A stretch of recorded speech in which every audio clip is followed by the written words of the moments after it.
There have been no public debates. There is no public discourse. There are no public disclosures as to why, when, how, what is going on in regard to 5G. Well, 5G is just a faster phone, right? Because that's what initially, we've always seen the G linked to a phone. Oh my gosh, I can download a movie in 3.6 seconds now on Netflix, a 2-hour movie, where before it was 3 minutes or 6 minutes, whatever, right? When you think about 5G, what do you think about of 5G and the capabilities and what it can really do to whoever that has access to it? Fast forward, to 2009, China starts to look at that, says, okay, we want to dominate the next level, right? Not just the technology, we want the apps, services, and business models to be Chinese companies. And so Huawei gets hundreds of billions of dollars to develop 5G and ZTE. So now when you walk into, and you're starting to see the emergence of the 5G world in China. So you walk into a restaurant after you've ordered your food, and a camera picks you up and you said, hey, David, welcome, here's your food, right? So you're starting to get the feel of what a 5G world is. And what is a 5G world? You walk outside your door and you say Uber. You don't get on your phone and say, I want an Uber. You just say Uber. Camera picks up your face or a microphone picks up you. Come on. That's what 5G is. That's what 5G is. And then the Uber shows up. There's a camera on the car that sees you, knows who you are, don't have to ask you your name. You get in and you go to wherever you want. You get out and you go do whatever you want. You don't want all that data to be out there about what you're doing. Just don't carry one of these, right? Just opt out. In a 5G world, you cannot opt out. But in the 5G world, not only can you not opt out because it's built around the city, it's not in your phone anymore. Not only can you not opt out, you don't know who owns the data. Everything that you do can be watched. 2 people for every camera in China by 2022. They have 1 billion right now on surveillance. A billion cameras in China right now. With artificial intelligence for facial recognition, right? So all of this is getting built right now in China. And who's helping them do it? Microsoft, Google, right? All of these companies that want to deploy this world into our country. You never have to carry a wallet. You never have to carry a key. It's all done on your phone. You can pay anybody, anywhere for anything, and they do. That's how wired Beijing is right now. So what's the next big thing, by the way? It's called 5G. Have you heard of it? Everybody's talking about it. Frankly, I'm not the techiest guy in the world, so I actually had to Google it this afternoon to find out more about what 5G, what is 5G. So I looked at Wikipedia, and here's what I found out that Wikipedia says. 5G, according to Wikipedia, is the latest generation of cellular communications targeting high data rates, reduced latency, energy savings, cost reductions, higher system capacity, and massive connectivity. There you go. A bunch of big words that may mean something to you, maybe not. But it does sound impressive, right? Who wouldn't want all of that? Well, some might ask, there's got to be a catch. So joining us now is our correspondent, Michelle Greenstein, with the latest on 5G. And I guess the question would be then, here's the setup, ba-dum-bum, is there a catch? There is, just a small one. It might kill you. It might kill you. It might kill you.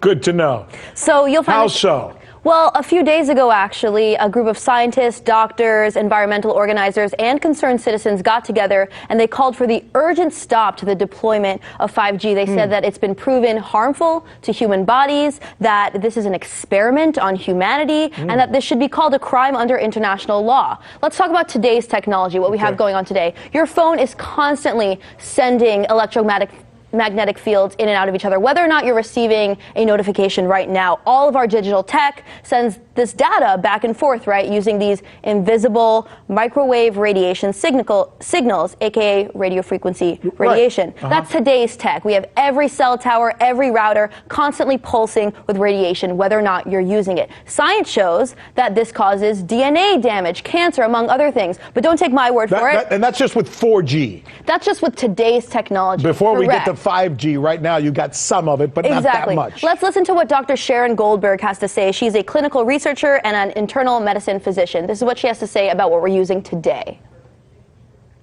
Wireless radiation has biological effects, period. This is no longer a subject for debate when you look at PubMed and the peer-reviewed literature. These effects are seen in all life forms: plants, animals, insects, microbes.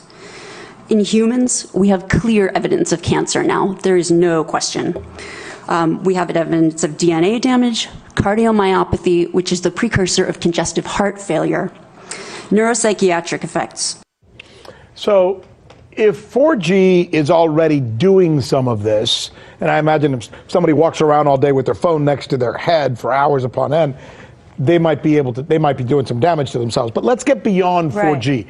How much more potentially dangerous will 5G be, and why? Well, here's what's really dangerous about 5G. I mean, it's being sold to us as super awesome. You know, your toaster can talk to your door lock. It can talk to your self-driving car. Like, you have a thermostat in your home that knows when you're home. You have these smart homes. Like, it just really sold to us as being awesome. But the downside is that with this rollout, it will be impossible to exist in a city or to walk outside without being exposed. There's going to be a cell tower in front of every few houses. And this means that your personal choices, whether or not you personally use a cell phone or hold it 10 inches away from your head, that cannot escape you from your radiation exposure. So let's listen to what Dr. David Carpenter, another public health physician and actually a signatory to this international appeal, had to say. I asked him about the safety testing that's been done with this 5G rollout. Okay. There's been no safety testing of 5G.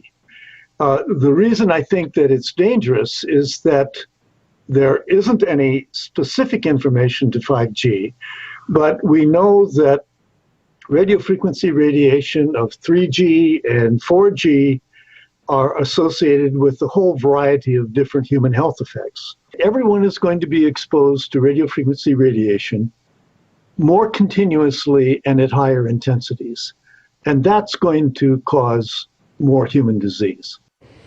So if I was your big brother or your dad, and you're being a little younger than me and probably have a little more awareness of this stuff, and I asked you, Sure.